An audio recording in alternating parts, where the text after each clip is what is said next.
Hey everyone, and welcome to RUBIN'S Mind Lab, where we break down the latest research into what it really means. Have you ever wondered if being nice is always just about doing the right thing, or if it depends on what you want for yourself? Well, a fascinating new study dives into this very question, especially how kids these days are figuring out what it means to be considerate of others. We're talking about those little actions, like when you are picking out a snack and you think about the person behind you. This paper is all about that and how kids learn to judge it. So, the big idea here is social mindfulness. Think about that buffet example. There are 3 cakes, 1 strawberry and 2 lemon. There's another person behind you. If you pick the strawberry cake, you are limiting their choice. But if you pick a lemon cake, you are leaving more options for them. That is social mindfulness. It is not about big acts of kindness, but about these subtle ways we consider others' autonomy and their freedom to choose. Now, most of the time when scientists study this, they assume the person choosing doesn't have a strong preference. They just pick something. But in real life, we do have preferences, right? This study asks a super important question. Does knowing what the person wants for themselves change how we see their considerate actions, especially for kids? They wanted to see if 4 to 9-year-old children and adults look at this differently depending on whether the person picking the item had no specific preference, really wanted the unique item, or really wanted the identical items. This is key because it helps us understand if kids are just looking at what happened, or if they're thinking about the person's inner thoughts and feelings. So, how did they figure this out? They had kids and adults look at different scenarios. Imagine there are 3 fruits. 1 is unique, like an apple, and 2 are the same, like bananas. The person in front gets to choose first.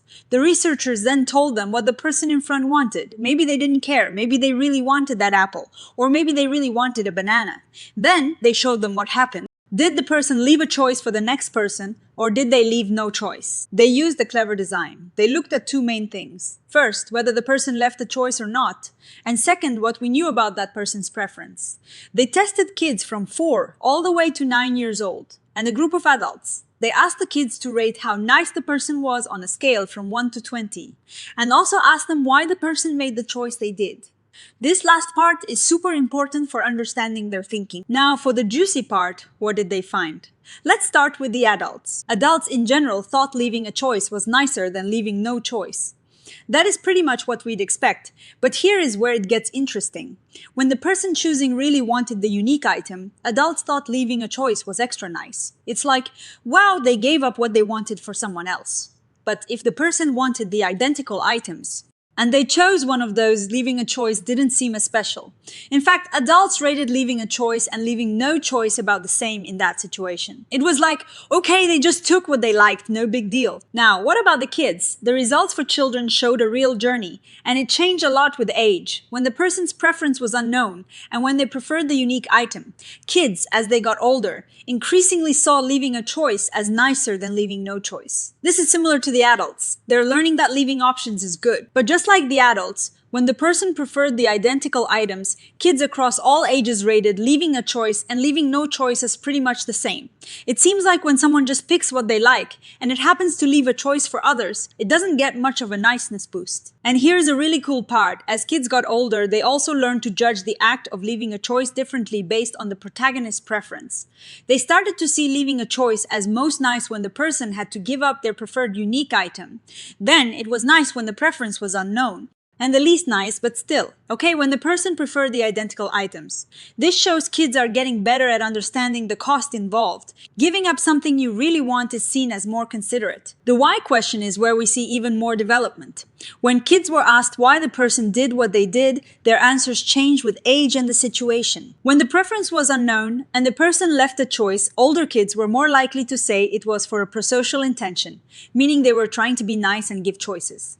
But when the person left no choice, older kids often said it was for a self-serving intention, they were just thinking about themselves. Now, when the person preferred the unique item and still left a choice, kids were much more likely to say it was a prosocial intention. This makes sense. If you give up what you really want, it looks like you were genuinely trying to be nice. However, if the person preferred the identical items and took one, leaving a choice, kids were most likely to say it was for a self-serving reason. It is like they thought, well, they just took what they liked anyway, so it is not that big of a deal. Scroll discussion to center, so what does all of this mean? This study really shows that as children grow, they get much better at understanding that being considerate isn't just about the action itself, but about the why behind it and what it costs the person. They learn to weigh the person's own desires against their actions towards others. We see a developmental shift where younger kids might focus more on the outcome did they leave a choice. But older kids start looking at the intention, the preference, and the potential cost. They're developing a more sophisticated understanding of social situations. The idea of cost is really important here. When someone has to give up something they really want to be considerate, that is a high cost, and kids learn to appreciate that more as they get older. They understand that actions have consequences not just for the recipient, but for the giver too. Scroll limitations see center now. Like all studies, this one has some limitations. For instance, they didn't switch which fruit was unique and which was identical between stories. So maybe some kids just liked apples more than bananas, and that might have influenced their answers a tiny bit. Also, the study was done with Han Chinese children, so we need to be careful about assuming these findings are the same everywhere in the world. Different cultures might have different ways of teaching and understanding consideration. Scroll conclusion center, but overall, this research gives us a fantastic look into how children's understanding of social mindfulness develops. It's not just about knowing that leaving a choice is good.